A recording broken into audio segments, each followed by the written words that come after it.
Problems on dice చాప్టర్ను ఈజీగా చేయటం ఎలా? చూడండి ఒకసారి ఇక్కడ ఏకు అభిముఖముగా ఉండున్నది ఏది అంటే ఏకి ఆపోజిట్. చూడండి వాట్ ఈజ్ ఆపోజిట్ టు ఏకి ఆపోజిట్గా. సో మనం ఇప్పుడు ఏకి ఆపోజిట్గా లేకుండా ప్రక్కనే ఉన్న రాసుకుంటాను. అంటే ఇవి ఆపోజిట్గా ఉండటానికి వీల్లేదు, ఎందుకని ఇవి ప్రక్కనే ఉన్నాయి. సో ఇంకా ఏ ఎక్కడ లేదు కాబట్టి మనకి ఇంకా అవకాశాలు ఏముంది ఇక్కడ చూడండి. ఏబిసి అయిపోయిన తర్వాత ఇక్కడ డిఈఎఫ్. సో ఈ రెండు ఉండటానికి వీల్లేదు.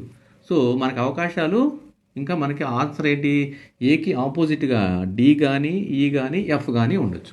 అయితే ఇప్పుడు మనం ఏం చేద్దాం, ఇక్కడ చూడండి రెండు వచ్చినాయి, సి తీసుకుందాం. సి 2 సార్లు వచ్చింది కదా. సికి ఆపోజిట్గా లేకుండా ప్రక్కనే ఉన్నది చూడండి, ఏ బి డి ఈ.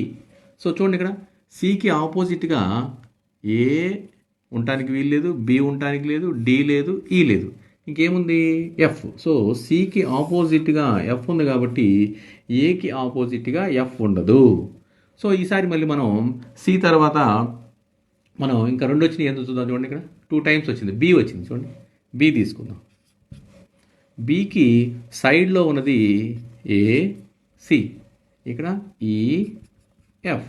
సో ఏ కానీ సి కానీ ఈ కానీ ఎఫ్ కానీ ఉండటానికి వీల్లేదు. ఇంకేముంది డి. సో బికి ఆపోజిట్గా డి ఉంది కాబట్టి ఏకి ఆపోజిట్గా డి ఉండదు. సో కాబట్టి ఏకి ఆపోజిట్గా answer E. So option C, answer is C.